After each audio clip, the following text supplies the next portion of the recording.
उसी बीच एक और बड़ी खबर, चुनाव आयोग ने तेजस्वी यादव को एक बार फिर एक लेटर भेजा है। इलेक्शन कमीशन ने तेजस्वी यादव को एक नया पत्र भेजा। तेजस्वी के वोटर आईडी कार्ड को फर्जी वोटर आईडी कार्ड बताया। दो वोटर आईडी कार्ड सामने है। एक का नंबर है RAB 0456228। ये वोटर आईडी कार्ड फर्जी है और इलेक्शन कमीशन का कहना यह है कि फर्जी दस्तावेज बनाना कानूनन अपराध है और अपना ये EPIC कार्ड तेजस्वी यादव 16 अगस्त तक जमा भी कर दें। उत्तर प्रदेश के अंदर सनातन विरोधियों पर, धर्म विरोधियों पर और देश विरोधियों पर उत्तर प्रदेश सरकार का जमकर हंटर चल रहा है। खासतौर पर वो लोग जो कि गजवाए हिंद का ख्वाब देखते हैं अवैध धर्मांतरण के जरिए, उनका इलाज चल रहा है। लेकिन अब इसी के साथ साथ उत्तर प्रदेश के मुख्यमंत्री योगी आदित्यनाथ ने अमेरिका से टैरिफ वॉर के बीच एक और ऐलान किया। उत्तर प्रदेश के लोगों से योगी ने त्योहारों को लेकर के एक अपील की है, जिससे जो देश विरोधी हैं उनके होश फाख्ता है। यूपी में योगी चुन चुनकर सनातन और देश विरोधियों को सबक सिखा रहे हैं, चाहे वो भारत के इस्लामीकरण और शरिया लागू करने का ख्वाब देखने वाले हों या फिर लोगों से स्वदेशी या मेड इन इंडिया चीजों की ज्यादा से ज्यादा खरीदारी की अपील करनी हो।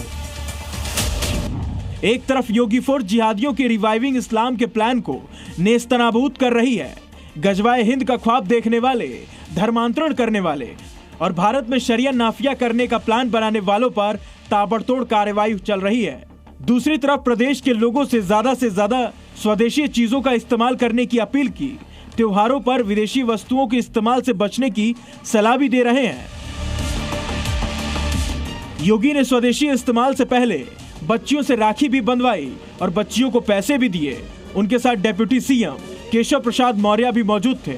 दोनों नेता लखनऊ में काकोरी कांड के एक्शन शताब्दी समापन समारोह में साथ पहुंचे थे, जहां योगी ने लोगों से अपील करते हुए कहा कि स्वदेशी वस्तु ही खरीदें, भले ही थोड़ी महंगी हो। स्वदेशी का इस्तेमाल देश की इकोनॉमी और कारीगर दोनों के लिए वरदान साबित होगी। स्वदेशी हमारे जीवन का ध्येय बने, स्वदेशी हमारे जीवन का मंत्र बने। हम जिएंगे स्वदेशी के लिए, हम मरेंगे अपने देश के लिए। हम विदेशी वस्तु खरीदते हैं तो विदेशों की वस्तु खरीदने की कीमत हमें उस समय तो चुकानी ही होती है, लेकिन बाद में आतंकवाद के रूप में भी हम उसकी कीमत चुकाते हैं। देश में बनी हुई चीजों के इस्तेमाल से देश की अर्थव्यवस्था को आगे बढ़ानी है। साथ ही देश के अंदर कारीगरों और लोगों को रोजगार भी मिलेगा, जिससे भारत को अपनी जरूरतों के लिए दूसरे देशों पर कम डिपेंड रहना पड़ेगा। इससे भारत की ग्लोबली ताकत बढ़ेगी और साथ ही चीजों को लेकर ब्लैकमेलिंग और प्रेशर पॉलिटिक्स भी नहीं चलेगी।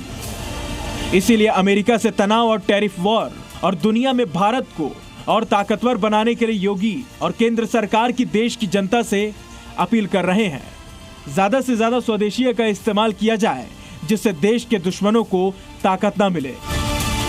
ब्यूरो रिपोर्ट, जी मीडिया।